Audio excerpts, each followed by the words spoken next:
Buenos días, calle Belén. El libro de Primera de Samuel, capítulo 17, describe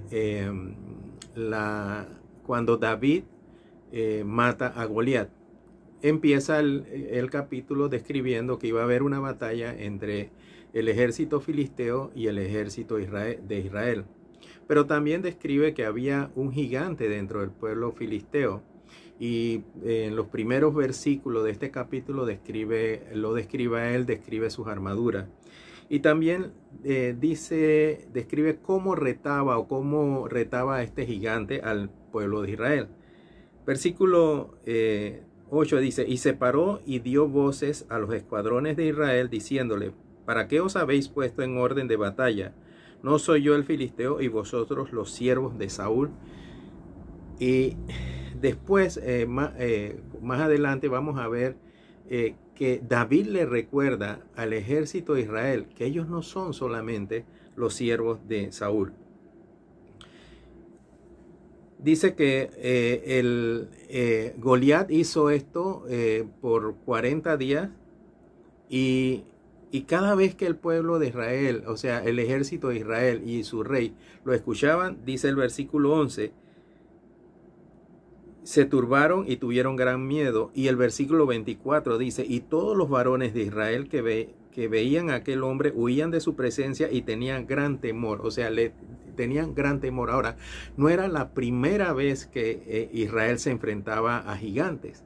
Cuando nosotros, por ejemplo, leemos en el libro de Números y Deuteronomio, vemos batallas que tuvieron el ejército de Israel o el pueblo de Israel contra gigantes, y vemos también cómo se describe que ellos le ganaron a estos gigantes, claro, porque seguía la dirección de Dios. Ahora, ellos se habían olvidado de esos, le habían puesto, y posiblemente por lo que le decía el Goliat a ellos, que eran los siervos de Saúl, se habían olvidado de algo muy interesante. El versículo 32 dice: y dijo David a Saúl: no desmayes el corazón de ninguno a causa de él, tu siervo irá y peleará contra este filisteo. Y cuando él le dice esto a Saúl, Saúl definitivamente que duda, porque cuando ve el tamaño de Goliat y el tamaño de David hay una gran diferencia.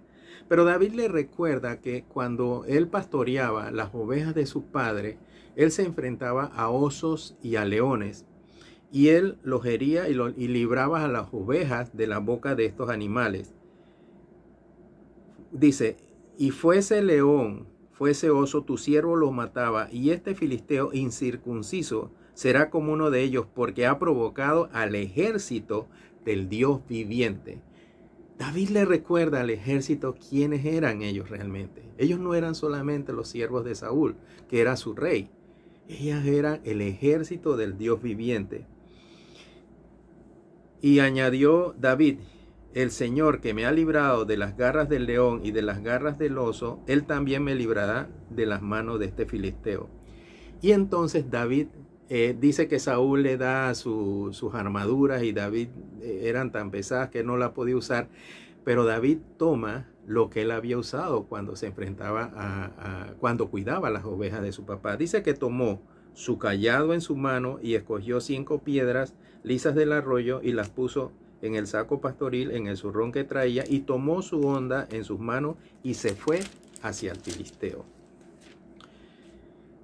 David, cuando se va a enfrentar, le dice: tú vienes a mí con espada y lanza y jabalina, mas yo vengo a ti en el nombre del Señor, el Dios de los ejércitos, el Dios de los escuadrones de Israel, a quien tú has provocado. O sea, David le recuerda a Goliat contra quién se le enfrentaba. Él no se enfrentaba a David, el hombre, sino se enfrentaba a Dios.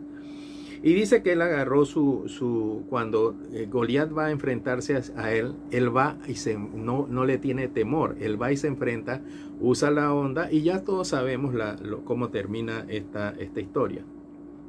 Ahora, actualmente nosotros estamos pasando más o menos cosas similares. Hemos estado escuchando muchas noticias del COVID hace mucho tiempo atrás. Cuando oímos que llegó el COVID a Panamá, quizás muchas personas sintieron igual que lo que sintió el pueblo de Israel: temor y miedo a esta enfermedad. Pero también nos debemos acordar que el Señor nos ha librado de otras batallas, igual que lo hizo con el pueblo de Israel. Y el Señor nos ha dado herramientas también para enfrentar situaciones similares, como nos las dio en esos tiempos. El Señor nos ha dado su Espíritu Santo, que nos guía para nosotros poder leer y entender los mensajes que hay dentro de las Escrituras, o sea, la palabra de Dios. Tenemos el ayuno, tenemos la oración, y sabemos que es Dios el que va a librar la batalla que tenemos en la actualidad. Si es que, a pesar de las noticias que nosotros escuchamos, es Dios el que va a librar la batalla. Debemos seguir utilizando las herramientas que Él nos ha dado en veces anteriores. La oración, la guía del Espíritu Santo cuando leemos su palabra, el ayuno, todas las herramientas esas que quizás el mundo no le dé importancia, nosotros sabemos que son herramientas que vienen de parte de Dios y que nos va a ayudar a ganar la batalla. Amado Padre, te doy gracias por esta palabra, Señor. Te doy gracias porque tú nunca nos has dejado solos. Siempre nos has dado armas para poder enfrentar al enemigo. Que nosotros no olvidemos que somos tus hijos, Señor. Somos tu pueblo, Señor. Y que por eso, Señor, tú librarás la batalla por nosotros. Te doy gracias en el nombre de tu amado Hijo Jesucristo. Amén. Que tengan un excelente día y una bendecida semana. Hasta luego.